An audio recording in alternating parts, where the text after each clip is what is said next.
یہ آکاشوانی کا سری نگر اسٹیشن ہے۔ اردو خبروں کے ساتھ میں Mahmood Ahmad.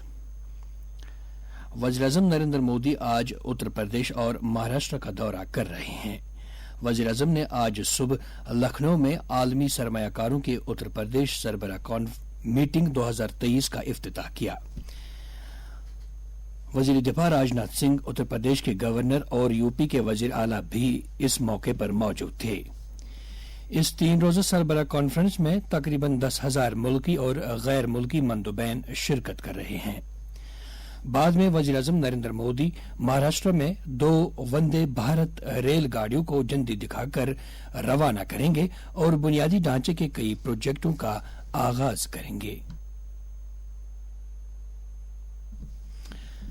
Students experience in intra state living کے تحت جموں کشمیر کا دورہ کرنے والے شمال مشرقی ریاستوں کے طالب علموں نے کل لیفٹیننٹ گورنر منوج سنہا سے ملاقات کی، جس دوران انہوں نے اپنے تجربات کو LG کے ساتھ شیئر کیا۔ انہوں نے کہا کہ اس دورے کا حصہ بننا ایک اعزاز کی بات ہے جس نے انہیں ملک کے مختلف حصوں کی متنوع اور بھرپور ثقافت کا مشاہدہ کرنے کے قابل بنایا۔ LG نے کہا کہ سیل کا دورہ بھائی چارے، اتحاد اور ایک بھارت شریشٹھ بھارت کے حقدار کو فروغ دینے کے لیے ایک منفرد پہل ہے۔ واضح رہے کہ سیل کا دورہ 1 فروری کو شروع ہوا تھا۔ اس سے قبل وفد نے 4 روزہ دورے پر جموں پہنچنے سے پہلے اتر پردیش کے کچھ حصوں کا دورہ کیا۔ ملک میں پہلی بار لیتھیم کے ذخائر کا پتہ چلا ہے۔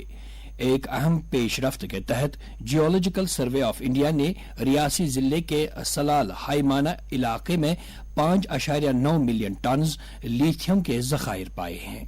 کانکنی کے مرکزی سیکرٹری وویک بھردواج نے اس بات کا انکشاف کل نئی دلی میں 62ویں central geological programming board meeting کے دوران کیا۔ بھارت حال ہی میں اہم معدنیات بشمول لیتھیم کی اپنی سپلائی کو مضبوط بنانے کے لیے کوشاں ہے، جو اس کی الیکٹرانک گاڑیوں کے منصوبوں کو آگے بڑھانے کے لیے اہم ہے۔ واضح رہے کہ لیتھیم ریچارج ہونے والی الیکٹرک بیٹریوں کے لیے ایک اہم کمپوننٹ ہے۔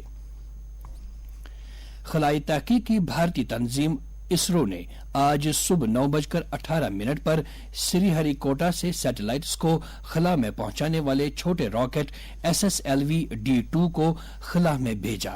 یہ خلائی راکٹ مجموعی طور پر 175 کلو گرام وزن کے 3 سیٹلائٹس خلا میں پہنچائے گا۔ ان میں کرۂ ارض کے مشاہدے سے متعلق سیٹلائٹ جینس 1 اور آزادی سیٹ شامل ہیں۔ ان سبھی سیٹلائٹس کو 450 کلومیٹر کے مدار میں پہنچایا جائے گا۔ شہرِ آفاق سیاحتی مقام گلمرگ میں ہائی پروفائل کھیلو انڈیا ونٹر گیمز کا آج سے باضابطہ آغاز ہو رہا ہے۔ کھیل کود اور نوجوانوں کے امور نیز اطلاعات و نشریات کے وزیر انوراگ سنگھ ٹھاکر جو قومی سطح کے اس ایونٹ کا افتتاح کرنے کے لیے کل وادی پہنچے، نے ٹنگ مرگ میں نامہ نگاروں سے بات کرتے ہوئے کہا کہ وادی کشمیر واقعی جنت کا ایک ٹکڑا ہے۔ انہوں نے کہا کہ کشمیر میں برف باری میں قدرتی نظاروں سے لطف اندوز ہونا ایک انوکھا تجربہ ہے۔ وزیر موصوف نے کہا کہ کھیلو انڈیا گیمز کا انتظار سال بھر رہتا ہے۔ انہوں نے کہا کہ ملک بھر سے 1500 کھلاڑی گلمرگ پہنچ گئے ہیں۔ توقع ہے کہ اس ایونٹ سے گلمرگ میں نہ صرف سرمائی کھیلوں بلکہ سرمائی سیاحت کو بھی کافی فروغ ملے گا۔ ترکی اور ملک شام میں حال ہی میں آئے بھیانک زلزلوں میں 21,000 سے زیادہ لوگ ہلاک ہو چکے ہیں۔ خطے میں 7.8 کی شدت کا زلزلہ پیر کو صبح سویرے اس وقت آیا جب لوگ سو رہے تھے۔ ایجنسیوں اور بچاؤ عملے نے خبردار کیا ہے کہ مرنے والوں کی تعداد میں اضافے کا امکان ہے کیونکہ بہت سے لوگ اب بھی ملبے میں دبے ہوئے ہیں۔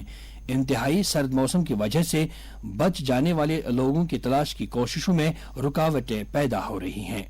ترکی کی آفات سے متعلق ایجنسی نے بتایا ہے کہ کہرمان مارس میں تباہی والے علاقوں میں 28,000 سے زیادہ لوگوں کو نکال لیا گیا ہے۔ اقوام متحدہ کا پہلا امدادی قافلہ ترکی سے باغیوں کے قبضے والے علاقے شمال مغربی ملک شام پہنچ گیا ہے۔ صحت کی عالمی تنظیم کے سربراہ بھی شام پہنچ رہے ہیں۔